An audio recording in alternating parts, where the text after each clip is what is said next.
You know those films that are constantly praised, the ones everyone says are masterpieces, you simply must see? Right. Sometimes you just want to, well, get the essence of why they're held in such high regard, what makes them stick around. Understand the core of it quickly. Exactly.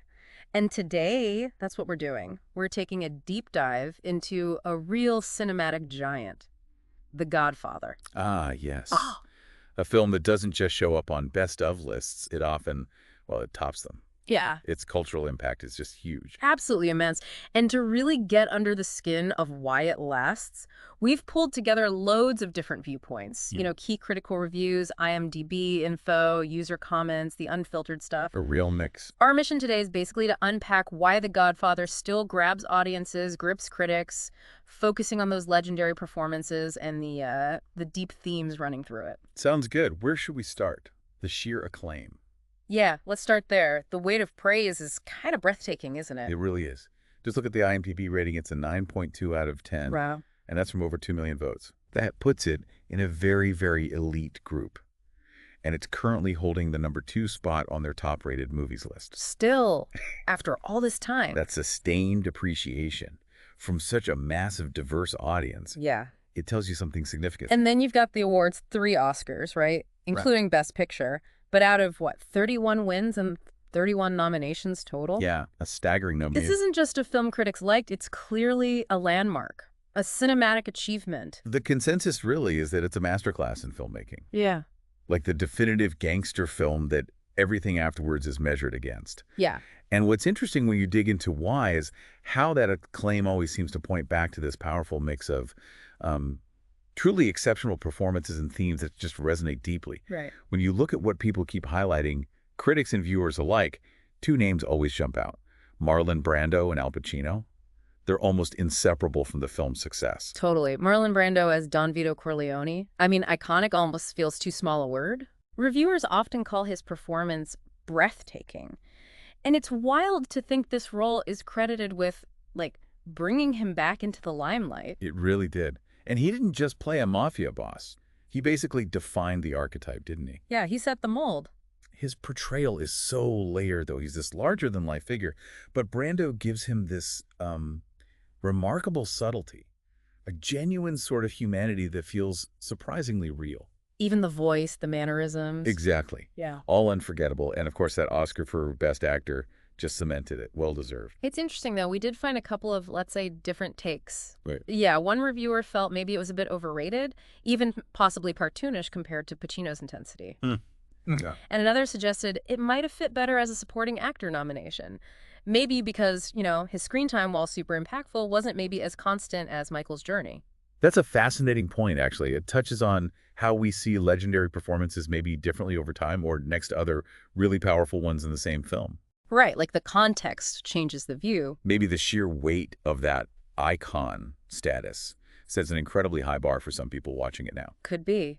And then, okay, you have Al Pacino as Michael. If Brando is the foundation, maybe Pacino is the beating heart of the story for a lot of people. Yes, definitely. One review literally said he burns up the screen with sheer ferocity. Wow. His performance gets so much praise for its incredible depth. What's so gripping is Michael's whole arc, his transformation. Exactly. Unlike Sonny, he's not initially in that world. You see his internal struggle, trying to stay out, and then this slow, almost tragic fall into it. Yeah. Reviewers really focus on that psychological complexity. They often argue his evolution makes him the most compelling character to follow. And some felt he should have gotten the Best Actor nod that year, right? Yeah, there was definitely that sentiment that his performance was the central pillar. And apparently it wasn't just the big moments. Even his stares are talked about. Like, they convey whole stories without words. Nonverbal storytelling. As his character changes, he carries so much emotional weight just through his presence, his eyes. But the film's genius isn't just those two, is it? The Yeah. supporting cast gets constantly praised as being crucial. Oh, absolutely crucial. You can't overlook him. Like James Cassane as Sonny. He's described as, engaging, volatile, Explosive, yeah. but also deeply loyal to the family, even dignified in his own way.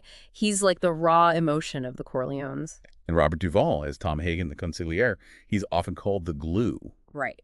the outsider, perspective-wise. Exactly, bringing that vital, non-Italian view into the inner circle. He's this figure of quiet authority, you know. Mm. His advice matters, people listen, and Duvall delivers it all with this fantastic, understated performance. Then you've got Richard Castellano-Clemenza and John Cazale as Fredo. Hmm. Again, that word understated comes up a lot, praising the naturalism, the depth they brought. It really sounds like the whole ensemble is seen as just flawless, no weak links. Each performance perfectly balancing Brando and Pacino.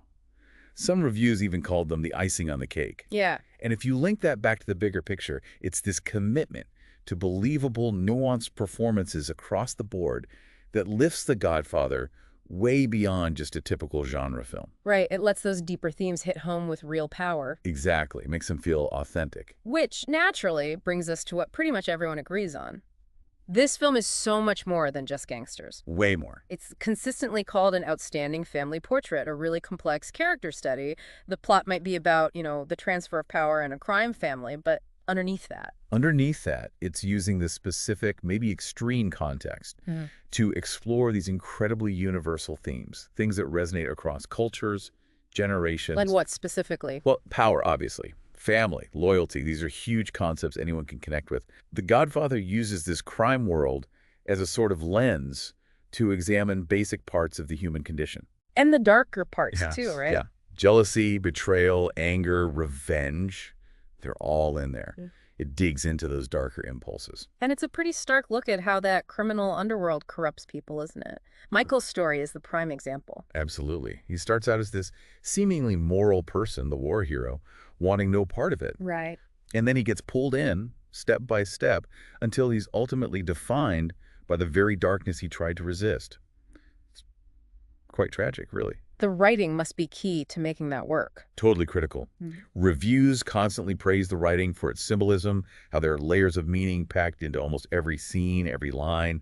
Leave the gun, take the cannoli. I mean, Yeah.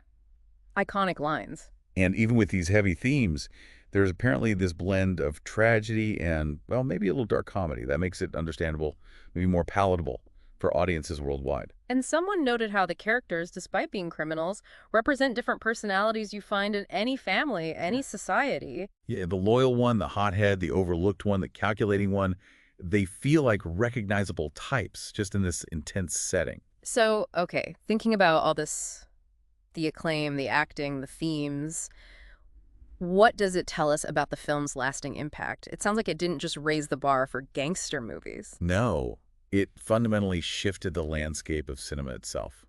It set a new standard. And the user reviews you looked at, they echo this. They really do. They amplify so much of what the critics say.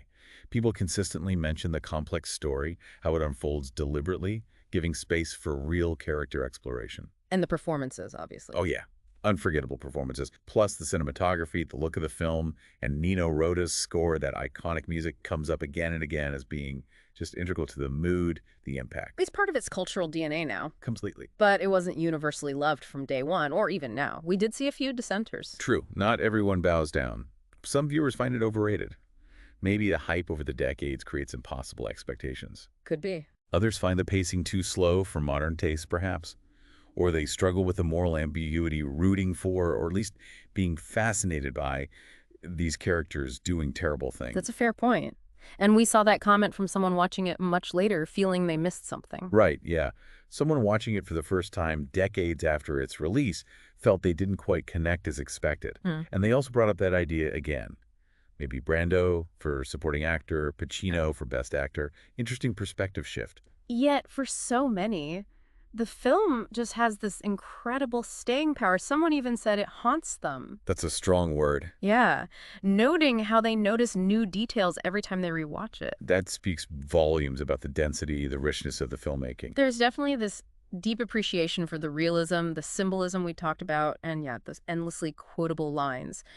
For many, it really did set a benchmark for what movies could do, what stories they could tell. So, if we try to boil it all down, Okay. what really emerges is this amazing synergy. You have exceptional talent, especially Brando and Pacino leading the charge, Right. combined with this fearless exploration of really profound, timeless themes.